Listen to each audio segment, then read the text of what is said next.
You have promised yourself the same thing 100 times. Eat better. Start the work when you said you would start it. Stop reaching for your phone at 11 at night. Each failure has felt personal, like proof of something wrong with your character. It is not. It is closer to a design question than a moral one. Here is the strange part. In some studies, willpower behaves exactly like a muscle. Push it hard on one task and it is measurably weaker on the next. In other studies, run on thousands of people under carefully matched conditions, both results come from careful, published research. Only one of them has actually held up. Why would the same mental faculty look like a limited resource in one lab and something closer to unlimited in another? That contradiction is the real subject underneath Kelly McGonigal's The Willpower Instinct, and working through it tells you more about self-control than either simple story does on its own. McGonigal is a health psychologist who taught at Stanford, and the book grew directly out of a continuing studies course she ran there called The Science of Willpower. Published in 2011, it pulls together research from psychology, economics, neuroscience, and medicine, organized around what she calls willpower experiments, structured tests readers can run on their own capacity for motivation, temptation, procrastination, and setbacks. The place to start is the finding that made willpower as limited resource famous in the first place, because understanding exactly what it showed, and exactly what happened to it later, explains almost everything else. In 1998, psychologist Roy Baumeister and colleagues Ellen Bratzlaffsky, Mark Muraven, and Diane self-control. Hungry volunteers sat in a room with fresh chocolate chip cookies on one side and a bowl of radishes on the other. Half the participants were told they could eat only the radishes. The other half could eat the cookies. Every participant was then given a geometry puzzle that was secretly unsolvable and told to keep trying as long as they wanted. The radish group gave up dramatically faster. As the researchers reported it directly, people who forced themselves to eat radishes instead of tempting chocolate subsequently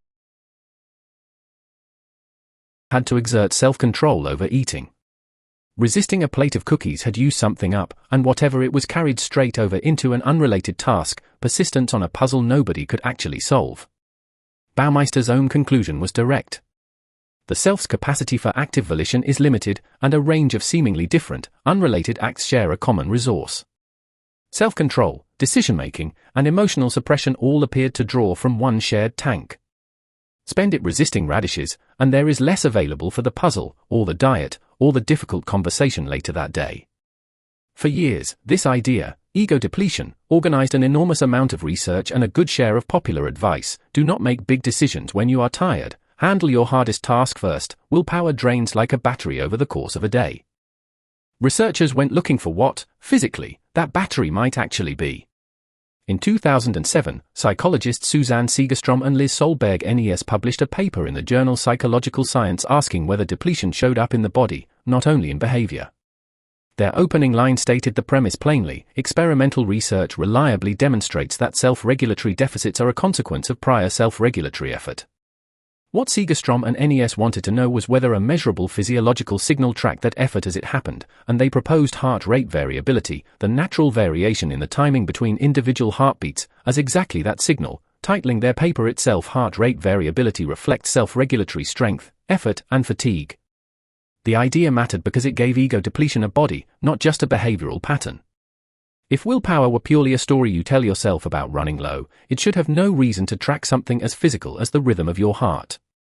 If it is genuinely physiological, in whole or in part, that changes what an actual intervention should look like. Not more motivation. A different physiological state, one that can in principle be reached on purpose. Here is the honest complication, and it is a significant one. In 2016, a much larger test of the entire theory ran, and it did not go the way ego depletion researchers expected. A team led by Martin Hager and Nikos Chatzisarantis coordinated what is called a registered replication report, 23 separate laboratories, in English-speaking and non-English-speaking countries, running a single standardized version of the classic depletion procedure on a combined sample of 2,141 participants. Registered means the researchers stated in advance, in public, exactly what they were testing and how, so the definition of success could not quietly shift after anyone saw the results. Published in Perspectives on Psychological Science, the study's own abstract reports the outcome without hedging across all 23 labs. 95% confidence interval running from -0.07 to +0.15, comfortably straddling 0. In plain terms, the honest reading of that number is no reliable effect at all.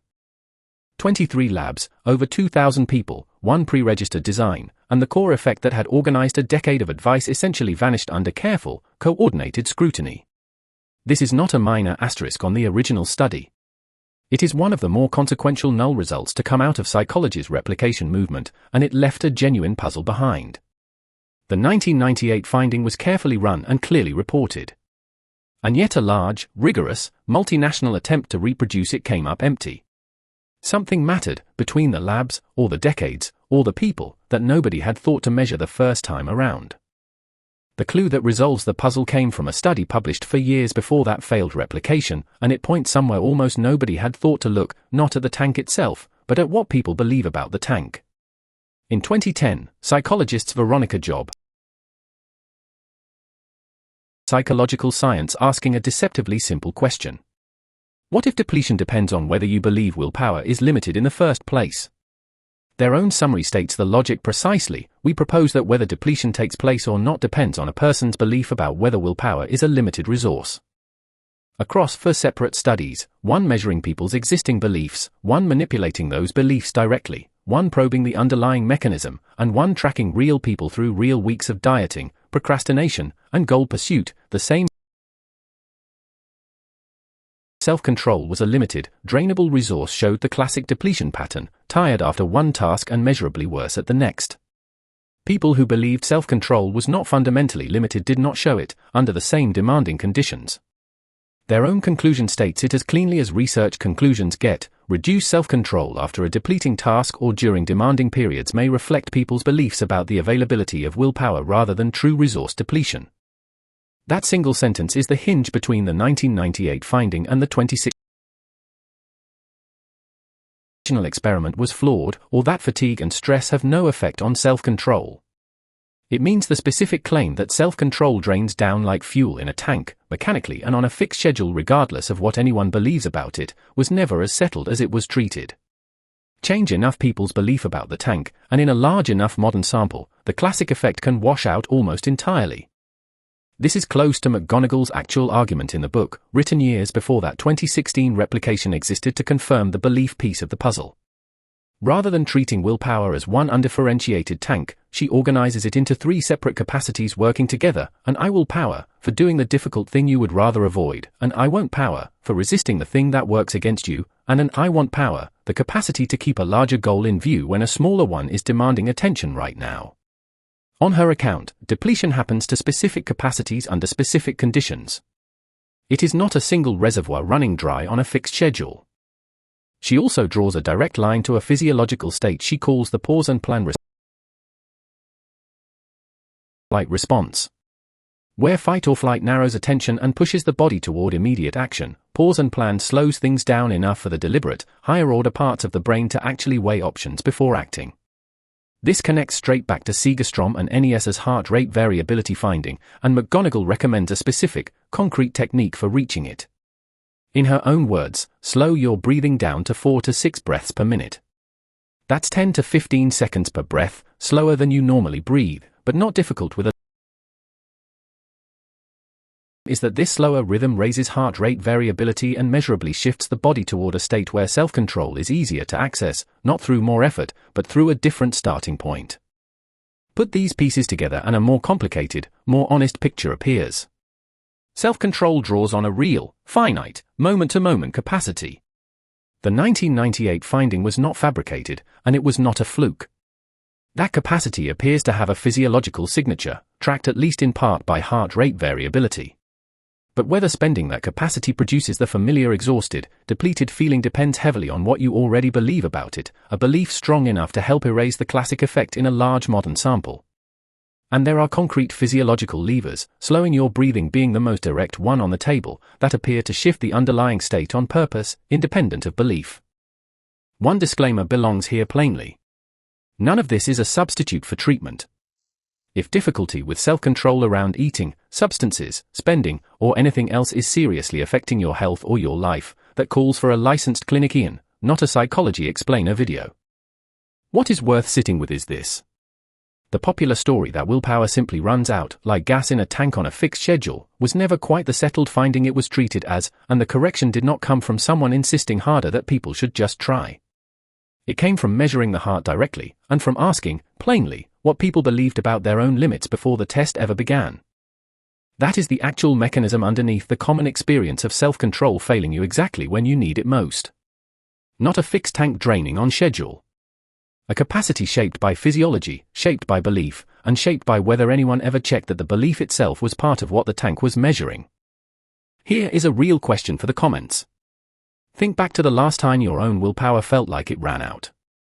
Was it after one specific, draining task, or was it in a moment where you had already decided, in advance, that you would not have enough left? Answer honestly. It might tell you more than the research does. Next time on Marginalia, we go from why your own self-control fails on schedule to why smart, capable people still make some of the worst financial decisions of their lives, and it turns out to have almost nothing to do with how much they know. That is the psychology of money. Subscribe to see why intelligence was never the variable that mattered.